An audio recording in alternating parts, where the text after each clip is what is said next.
Mari Bu, beli ikan, udang. Mari Bu, merapat. Ikannya berapa 1 kilo, Bang? Ikan nilainya 40.000 aja, udang 80, nilainya 45 saja. Yang mana? Mahal amat, Bang. Gak kurang. Halo teman-teman, selamat datang di pembelajaran Bahasa Indonesia. Sebelumnya perkenalkan saya, Ibu Rini Wulandari, Guru Bahasa Indonesia di SMK Negeri 4 Purworejo. Hari ini kita akan belajar tentang teks negosiasi. Negosiasi itu penting untuk kehidupan sehari-hari, terutama di dunia kerja. Yuk, kita mulai! Apa sih negosiasi itu? Teks negosiasi adalah teks atau tulisan yang berisi kesepakatan antara dua belah pihak dengan kepentingan berbeda. Kesepakatan yang dimaksud ini bisa dalam berbagai keperluan. Ya, contohnya seperti kasus tawar-menawar di atas. Biasanya, dalam kegiatan jual-beli, pedagang ingin mendapat untung sebanyak-banyaknya, sedangkan pembeli ingin mendapat harga termurah. Akhirnya, dilakukanlah tawar-menawar barang, agar diperoleh kesepakatan bersama. Dengan tujuan, penjual masih mendapatkan untung, dan pembeli bisa mendapat barang dengan harga yang lebih murah. Bisa dipaham sampai sini kan teman-teman? Tujuan teks negosiasi. Kalau ditelaah dari pengertiannya, mungkin teman-teman sudah bisa menebak ya. Tujuan teks negosiasi adalah untuk mencapai kesepakatan bersama antara dua belah pihak yang memiliki kepentingan berbeda. Nah, teks negosiasi tidak hanya digunakan oleh penjual dan pembeli dalam melakukan penawaran bisnis, tapi juga mencari jalan keluar dari masalah yang dihadapi bersama. Ciri-ciri teks negosiasi, seperti jenis teks yang lain, teks negosiasi juga memiliki karakteristik atau ciri yang membedakannya dengan teks-teks lainnya.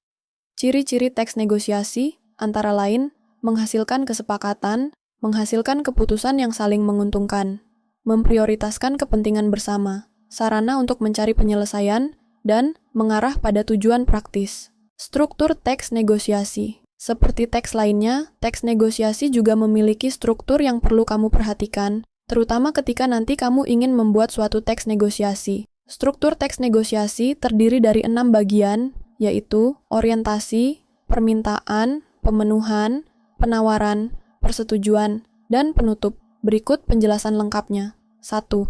Orientasi-orientasi adalah bagian awal dari teks negosiasi. Orientasi biasanya berisi salam atau sapa antara dua belah pihak. 2. Permintaan. Kemudian, permintaan adalah bagian di mana dua belah pihak mengungkapkan permasalahan. Permasalahan ini berupa keinginan yang ingin dicapai atau diselesaikan. 3. Pemenuhan-pemenuhan adalah bagian di mana dua belah pihak dapat memenuhi sebuah permintaan atau tidak. 4.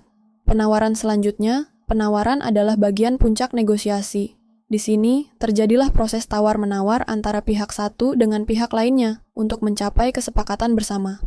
Persetujuan-persetujuan adalah bagian ketika pihak satu dan lainnya sepakat setuju dengan keputusan hasil tawar-menawar. 6. Penutup terakhir. Penutup adalah bagian yang menandakan kalau negosiasi telah disepakati dan berakhir. Penutup juga biasanya berisi ucapan terima kasih dan salam. Selain itu, kamu juga perlu mengetahui beberapa jenis teks negosiasi nih. Ada apa aja ya? Jenis-jenis teks negosiasi. Jenis teks negosiasi terbagi menjadi 3 macam, yakni teks negosiasi lisan, teks negosiasi gabungan antara narasi dan dialog, serta teks negosiasi tulisan. Berikut uraian lengkapnya. 1.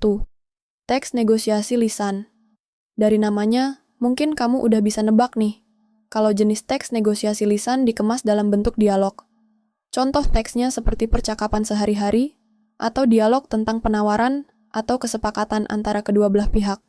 2. Teks negosiasi gabungan antara narasi dan dialog. Jenis teks ini disajikan dalam bentuk gabungan antara narasi dan dialog, guys. Contoh mudahnya bisa kamu temukan dalam cerita pendek atau cerpen, yang di dalamnya terdapat negosiasi antar tokoh. 3. Teks negosiasi tulisan. Kalau jenis teks negosiasi berbentuk tulisan, biasanya berupa surat penawaran kerjasama, surat penawaran barang, atau surat permintaan barang, guys. Ketiga surat tersebut termasuk dalam surat niaga, ya. Tapi kira-kira, kaidah kebahasaan teks negosiasi seperti apa sih? Langsung aja yuk disimak. Kaidah kebahasaan teks negosiasi, secara garis besar, teks negosiasi memiliki 3 jenis kaidah kebahasaan yang perlu diperhatikan. Mari kita bahas satu persatu. 1.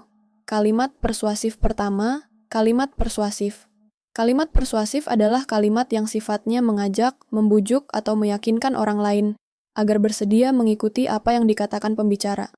Kalimat persuasif juga bisa diartikan sebagai kalimat yang memiliki unsur ajakan secara halus, agar orang lain tergerak untuk mengikuti apa yang pembicara katakan.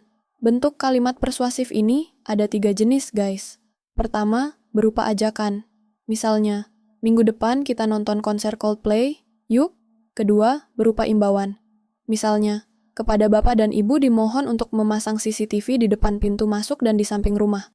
Hal ini untuk mengetahui dan mengantisipasi tingkat pencurian oleh maling yang sedang tinggi di lingkungan perumahan kita. Ketiga, berupa permintaan.